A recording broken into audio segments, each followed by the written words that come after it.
And then as soon as they get that 1.1 carat from Kay's Jewelers or Costco, or Costco, whatever, wherever you're getting them these days, or in the black market, you know, then it's like, oh, yes, cha-ching, in the bank. Let me make sure I get pregnant so I can put the fupa. Exactly. Fupa. Let me make sure I get pregnant stat, so that I can lock it gain in. another 100 pounds and just make sure that I really don't have to do shit, and I'll blame everything on being pregnant, eating for two, and then I am sealed. See, his fate is sealed because now I have the wedding. That's what she thinks. Yeah. Well, I have the ring, then I also have the kid, and then I can be lazy and fat and just sit around, and I don't have to serve my husband's needs. And then if I want to leave, I can. He's going to pay me half, and I'm going to keep the kid, and I'm going to tell him when he can see his. The culture has brainwashed me to think I have to sacrifice my life for my wife and my child. Those words are praised. How about I'm not going to sacrifice my life for anybody, actually? And if I choose to do it, it's not a sacrifice. It's a willing thing that I do. This is why you should not tolerate disrespect in a relationship. When you're in a relationship and your partner is disrespecting you, a lot of times you're not going to notice they're disrespecting you. You think they're just going through a mood change. No, it's not that. They're disrespecting the relationship in little ways. It could be emotionally, mentally, or verbally, right? The verbal way of disrespecting someone is noticeable because they're disrespecting flat out in your face. They're telling you passive-aggressive remarks. They may be insulting your intelligence. They might lower down your self-esteem and your confidence.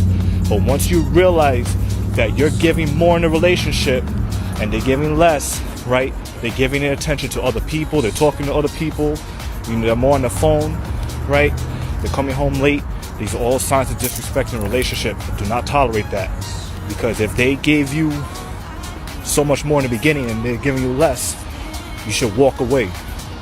Too many guys are running around being super thirsty. A healthy relationship dynamic is one in which the woman wants sex more than the guy does. When the woman is begging you for sex, that's a sign that you're doing things right. That's a sign that you're laying pipe properly. That's the correct dynamic. No one will prey on your downfall more than a woman you used to have sexual relations with. That's it. Hitting the wall versus danger zone. So let's look at danger zone first. Ladies, if you're turning 27 and you're unmarried, you're crossing into the danger zone. The danger zone is a population of leftover women, typically ages 27 to 35-year-old women who couldn't make the cut. No ring, no husband, and no family household. Women who entered the dating market at 18. And from 18 to 27, you spent 9 years auditioning to be a wife. And you failed. A few things took place. During this time frame, you racked up a body count, no ring. You racked up babies, no ring. You racked up pounds. And your sexual marketplace value started to decrease during your prime years. You racked up pounds before 18 because your parents overfed you and never put you in team sports. Or you were just ugly and didn't improve in other areas of your appearance to compensate for your mug. You spent your entire SMV window pursuing independence. Congratulations, you just forfeited your power to swipe left and right. You invested all of your SMV into the Pookie and Ray Rays. So now you're crossing into the danger zone with bastards, looking for a man to play stepdaddy. So now you gotta be punctual and on a swivel for any man that shows interest. But your choosy days are gone. Okay, now hitting the wall. Typically, time has completely exhausted all of your value. You're barely an option. You're a stepmother at best. Your natural attraction has completely depleted, and artificial beauty enhancement is the only way you can be noticed. You're beginning to sag. You don't have any energy or motivation to keep yourself up so you can be noticed. You can only target gullible young men. Your personality and character can no longer continue to compensate for your faded beauty. You begin to use words like men are all dogs. You lie about getting attention from men to mask your own insecurity. You're forced to become a cougar. You're in denial, and the Bible has become your husband. You understand soon enough. Soon enough.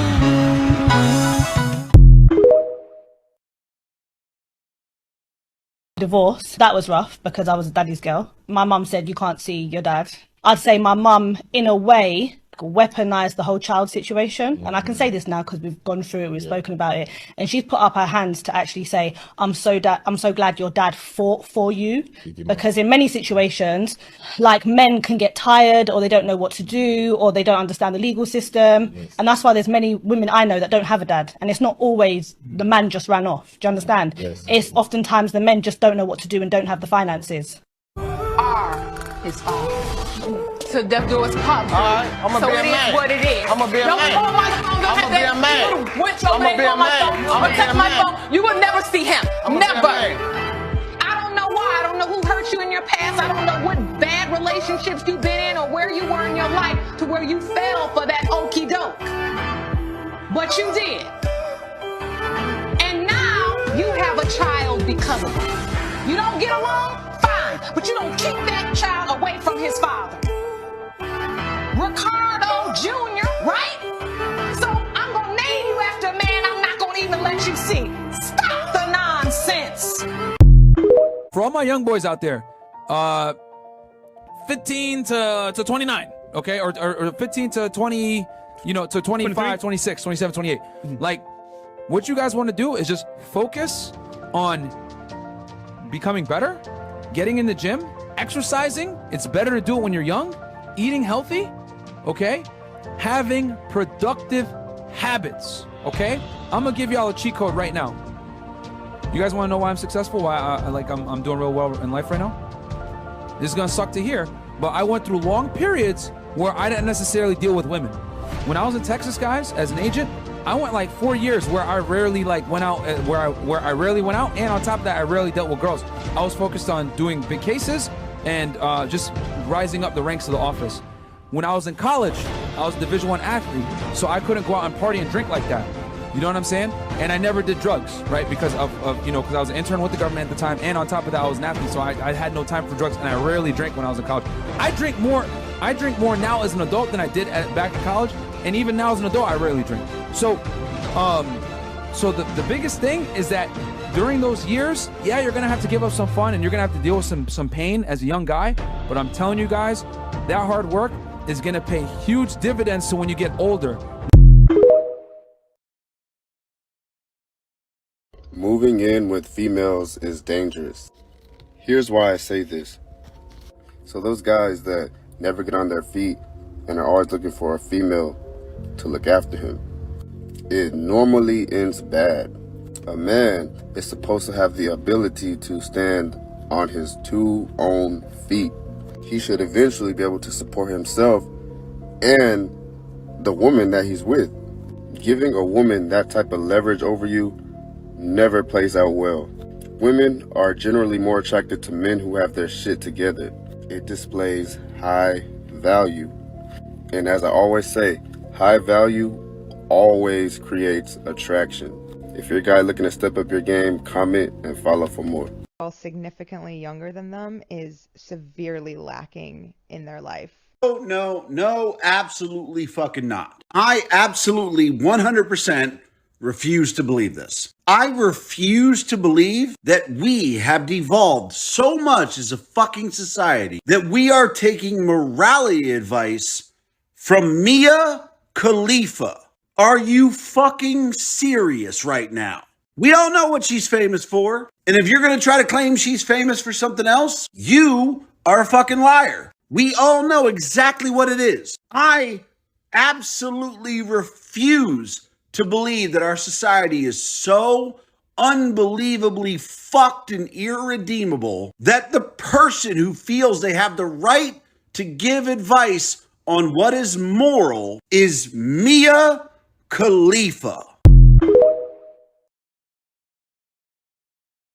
And when you guys see a man who doesn't have a whole bunch of women around him, you think something's wrong with him.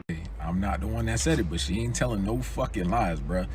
If women only want men that other women want, I ain't gonna tell you no fucking lies, bruh. Ask a man, bruh. When he's single, yeah, he might still get some play, he might still get women, but as soon as he posts that he in a relationship or he got a baby on the way, his inbox be doing fucking numbers, bruh. And that shit don't make no fucking sense, bruh. They only want you if other women want you, bruh.